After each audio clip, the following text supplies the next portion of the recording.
Welcome to my kitchen. Today I'm doing up a tuna pasta thing. This will be for my husband for frozen meals, and we're also going to trial it on the family for dinner. Get back to you on how that goes. So for this we've just got tuna, which is a cheap one from Aldi. It's cheap, tastes fine. Creamed corn, I got that on special, so that was $1.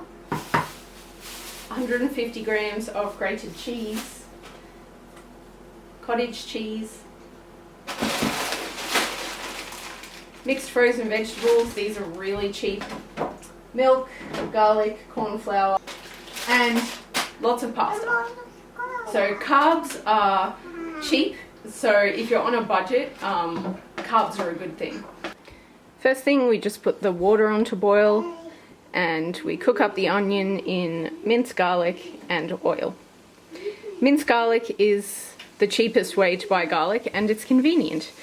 Because I don't know if you've ever tried to crush your own garlic, but it is messy. And yeah, the actual bulbs of garlic work out to be more expensive than buying it pre-minced in a jar, and the jars last a long time in the fridge. For the size I'm making, I usually would have used 2 onions, but I only had 1. This is actually quite a quick meal. It probably takes half an hour, maybe not even that, to get it all together and onto the plate. Drain tuna. Cook massive pot of pasta. This recipe involves a cheese sauce. It's a white sauce with cheese. Now I have a unique way of doing my white sauce or cheese sauce, which I'm honestly not sure why other people don't do it this way. I might be doing something wrong, but I find it's just so much easier. So I'm going to share this little secret with you.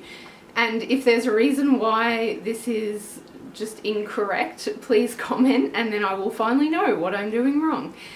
So most white sauces and cheese sauces, you put the butter in and then you add corn flour and you whisk it, and then you add milk and keep whisking.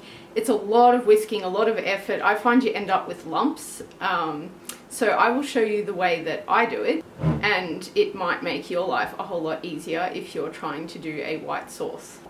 So the way I do my white sauce is I just get a jar and my milk, and I just put, a little bit of milk in there,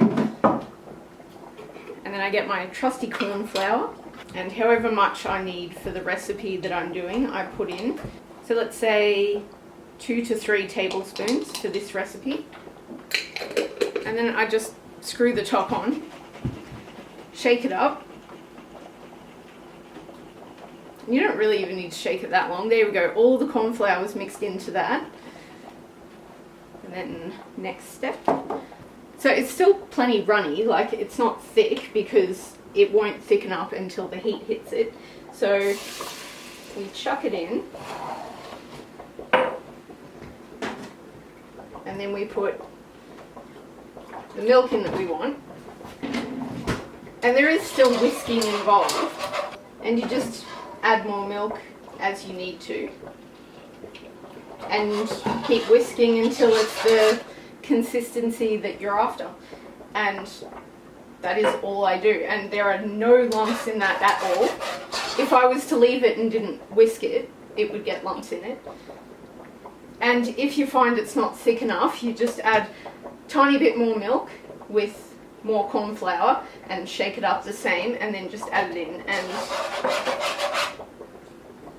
yeah, as the heat heats it up, it gets thicker. So again, maybe there's something wrong in the way that I'm doing it, but I definitely prefer my method. And if you wanted the butter, you could still add it in. Apologies, I forgot to measure how much milk I put in. I'm not the kind of person who actually measures out stuff. I just chuck it in and see if it goes right.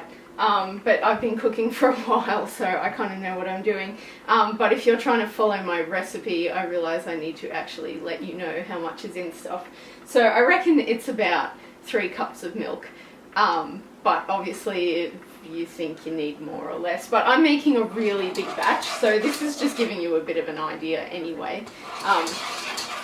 unless you had a really big family or you were doing a bunch of frozen meals like this, you probably wouldn't be using the same level of ingredients that I'm using. So with sort of minimal whisking, that's getting nice and thick, and again, no lumps. Now with frozen meals, something like a white sauce tends to end up being a bit thicker after it's been frozen and then microwaved again. So it can be good to have it slightly on the runny side if you're going to be freezing it. Okay, our sauce is looking good, so now we add our cheese. Yummy, yummy cheese. Okay, we remove that from the heat. Add in our creamed corn. Cottage cheese. This adds some good extra protein whilst keeping it nice and light. Protein's the best thing for keeping you full, but proteins are usually a bit more expensive. But cottage cheese actually isn't too bad for a protein. So that's nice and thick, possibly a little bit too thick, so I might add some more milk to it. And we add in the tuna. This is where once again I say I cook too much because I'm having trouble fitting it all in my pot. That happens to me a lot, but that's okay.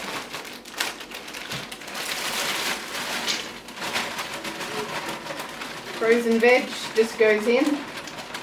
If you're not doing this for a frozen meal, then you would heat it all up until the frozen veggies are actually soft and warm. But because these are going in to frozen meals, I don't actually have to worry about defrosting the veggies or anything. Oh, and I forgot to put in our cooked onion and garlic. Okay, and we add this into our pasta and frozen veggies. And I'm going to have to spread it over the two pots because there's just way too much there. So excuse me while I sort this mess out. And here is the finished product. I got 11 frozen meals out of all of that, and that is dinner for everyone tonight. So dinner for the whole family plus 11 frozen meals. And those are quite big frozen meals too. For our tuna bake meal, we had about 2 tablespoons of garlic, 10 cents, our onion, 50 cents, corn flour, 5 cents. You can see all the ingredients and everything there.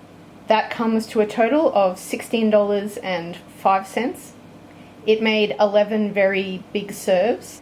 And our dinner, we're a family of 6, but 3 of those are quite small children. So we'll say that that's 4 serves instead of 6, which makes 15 serves, which means our total is $1.07 per serve. Look at dinner, Zoe. Are you excited? This one's mine? Yes. I just want the vegetable. Oh, is it not good? You haven't even tried it. You might like it. I want you to try it. Okay?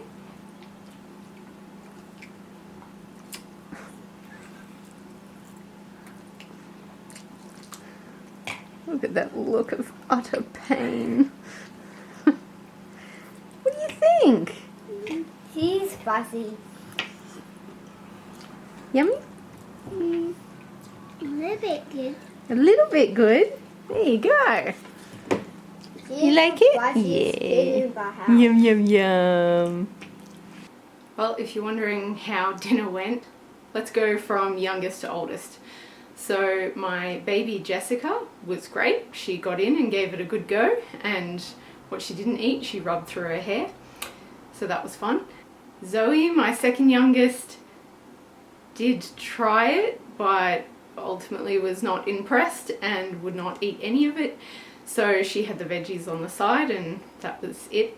My son Benjamin gave it a go. He had probably about 2 mouthfuls and then decided it wasn't for him either and wouldn't eat it. My daughter Rachel is the oldest and she was great. She ate all of hers and all of her sisters.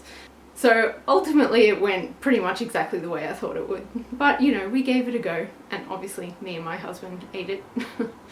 That's dinner in our household when we try something which I would not even consider adventurous. So yeah.